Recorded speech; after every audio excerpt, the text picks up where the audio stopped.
I'm Tomé Cousin. I'm the director and choreographer of Susan Stroman and the Mel Brooks production of The Producers.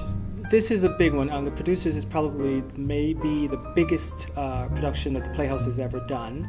I've been working here quite often since 1978, and I don't know if any production has been quite this large. There's a total cast of 34. I think that works out roughly to be around 300, maybe more, at least 300 plus costumes, and that's wigs and shoes. The set pieces are quite large.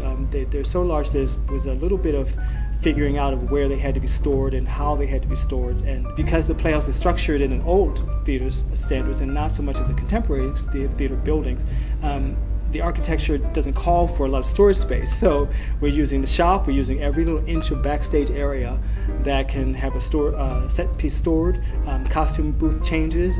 It's chaos. It lends itself to be chaos backstage. But again, everything is choreographed and everything is directed. So there's traffic everywhere. And we've instructed the performers to know exactly when they have to come on, when they have to not be there, when they can get a prop, because I can't even imagine that there must be at least 600 props in the show. And if they can pick their prop up before, prior to their entrance, they take it back to their dressing room with them so they don't have to worry about the traffic trying to get it and scramble at the same time. It's very, very busy, and I think it'd be kind of interesting to see the choreography backstage as well as on stage. Every show that I've done here at the Playhouse, I've included what's called a swing, and that's different than an understudy. An understudy is someone who is internally in the cast. They're usually on stage performing, and they cover one of the leads.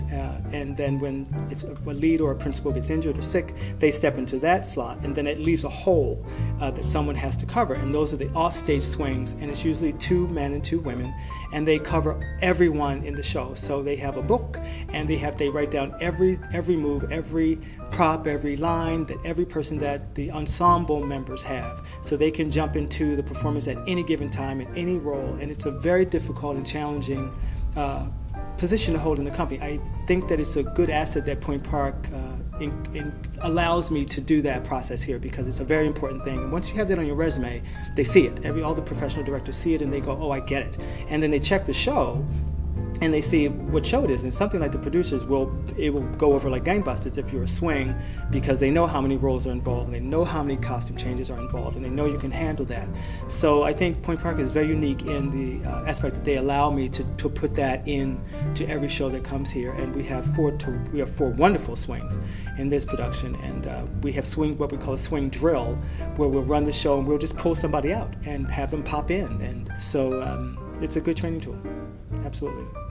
It is fast-paced. It's hilarious. The actual scenario of the story is preposterous, but you go along with it. It's so rolling and fast that you can't get ahead of it. So it's a good time. It's a lot of energy. There's some wonderful performances and a lot of genius choreography and dancing. It won Best Musical, it won Best Choreography, it won Best Directing, it won Best Featured Actor, it won Best Actor, it won a Grammy for the score. So it's got a lot of stuff loaded in it. But I think the main thing is it's got heart. The show has a lot of romantic heart and joy from classical golden era musical theater from the 50s and 40s. So I think that the audience will really get a big thrill out of that.